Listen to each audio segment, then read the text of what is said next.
Obviously, some of these races you still have as likely or leaning Republican, but the trend here is that they all moved leftward. And I wonder if that's for idiosyncratic reasons that are unique to each seat, or if more broadly this is telling us something about the direction of travel here in terms of sentiment ahead of November.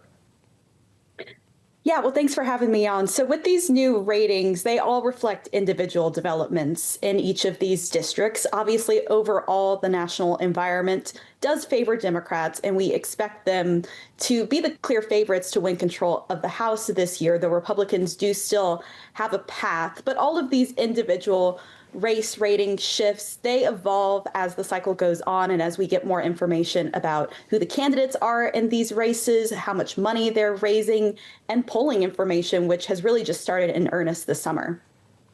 What'll this mean about the money race? Erin, it's great to have you back. We hear so much about Republicans outraising Democrats, but it's not changing the trajectory based on your research.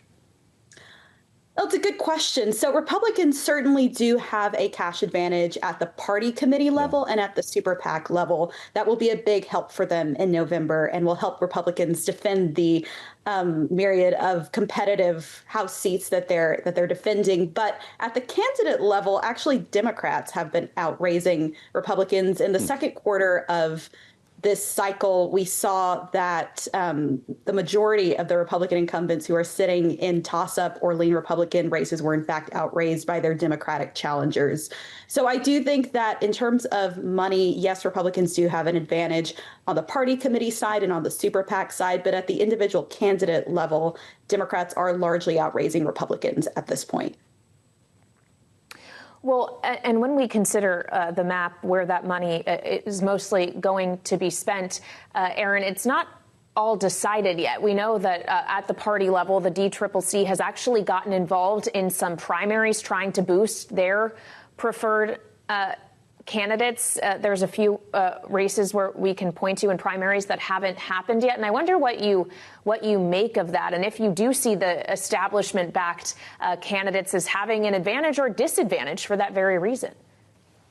It's a good question. It really varies district by district. Overall, one challenge that Democrats have had this cycle in these House races is that in a lot of the primaries in the most competitive districts, they are quite competitive, and you have progressives who are running in a lot of these places who may be just a bit too far left for some of these purple districts. Now, in terms of the primaries that we've seen so far, however, the establishment-backed candidates have been successful in a majority of those races. There have been a couple of high-profile and notable failures where the DCCC-backed candidate did not win the Democratic Party nomination. But for the most part, I would say the establishment has been fairly successful, and we've largely seen center-left candidates coming out of these primaries. Erin, I don't know if you stayed up for the president last evening, but he was talking about elections, which you specialize in, and casting doubt, of course, on election security, accusing China of meddling in our elections. This has been a continuation of rhetoric from this president for many years, of course. And I'm just wondering if there's an impact that's discernible on the voter, if not more than turnout, when you look at races like these, the president casting doubt on Americans' ability to trust the results of their elections creates what problem? Yeah, it's a good question. Certainly we've seen in the past, back in 2020, the Georgia runoff elections, Republican turnout there was certainly dampened by the fact that Trump was casting doubt on the security of those elections that cycle.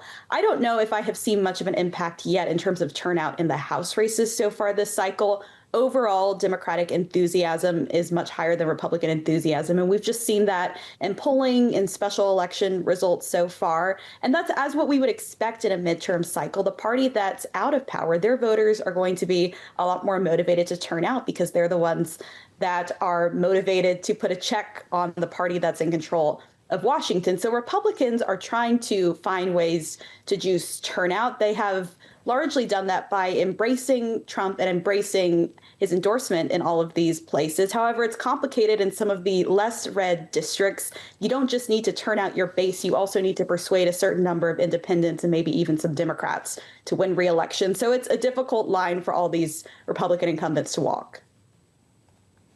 We have less than a minute left, Erin, but if Republicans are able to retain the House in November, will it basically just be because of redistricting? In large part, yes, I think that is fair to say. Republicans technically have a 3-seat majority right now, but due to redistricting, they have effectively given themselves an 8 or 9-seat cushion. And so if they are able to hold on to the House, they can thank the redistricting that happened over the past cycle. 10 states redrew their lines. Some were Republican, some were Democratic, some were as a result of court cases. But this was largely spurred by Trump's initial pressure that he put on Texas and North Carolina and Missouri lawmakers to redraw their maps, which they did.